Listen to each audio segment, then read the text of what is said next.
اور governor state bank فرماتے ہیں کہ عوام کی قوت خرید بڑھ گئی ہے۔ پیٹرولیم مصنوعات کی قیمتوں میں اضافے اور ملک میں خوفناک حد تک بڑھتی ہوئی مہنگائی کے تناظر میں ان صاحبان نے کہا ہے کہ اگر مہنگائی بڑھی ہوئی ہے تو تنخواہوں میں بھی اضافہ کیا گیا ہے،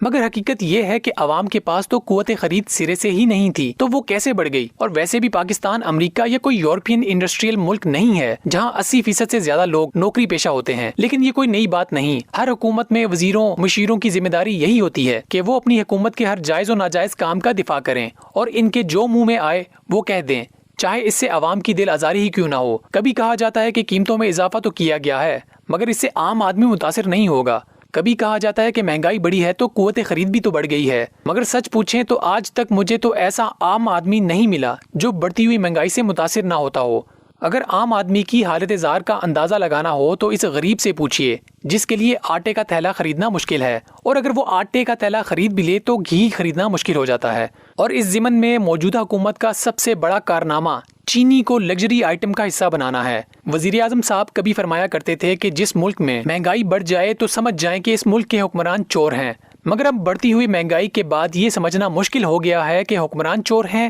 اپوزیشن چور ہے، یا بقول منیر نیازی اس ملک پر آسیب کا سایہ ہے۔ ناظرین، حکومت وقت پوری لگن سے عوام کی قوت خرید کے ساتھ ساتھ قوت برداشت بھی توڑ رہی ہے، اور حکومت یہ کوشش لبنان جیسے حالات پیدا کرنے کا پیش خیمہ ثابت ہو سکتی ہیں، مگر اقتدار میں سب اچھا کی رپورٹیں سننے والے اشرافیہ کو عوام کی دم توڑتی قوت خرید اور قوت برداشت کا قطعی طور پر کوئی احساس نہیں ہے۔ آئے روز غربت و افلاس کے ہاتھوں اموات کی خبریں عام ہیں، مگر حکومت وقت ریاست مدینہ کے نقشے کھینچتی رہتی ہے، اس ریاست مدینہ کے جس کے حکمران حضرت عمر فاروق رضی اللہ تعالیٰ عنہ نے فرمایا تھا کہ اگر دریائے فرات کے کنارے ایک کتا بھی پیاسا مر گیا تو اس کے لیے بھی میں جواب دہ ہوں۔ ناظرین، ہمارے ملک کا نظام حکومت جسے جمہوریت یعنی عوامی حکومت کہا جاتا ہے دراصل اولیگرزم ہے، اور انگریزی کی اس اصطلاح کا مطلب ہے امیر ترین لوگوں کا چھوٹا سا کرپٹ ترین برسر اقتدار گینگ ہے، جس کا کام حکومتی اختیارات اور قانون کی چھتری تلے عوام کی جیبیں کاٹنا ہے۔ لہٰذا اس نظام پر مت رہیے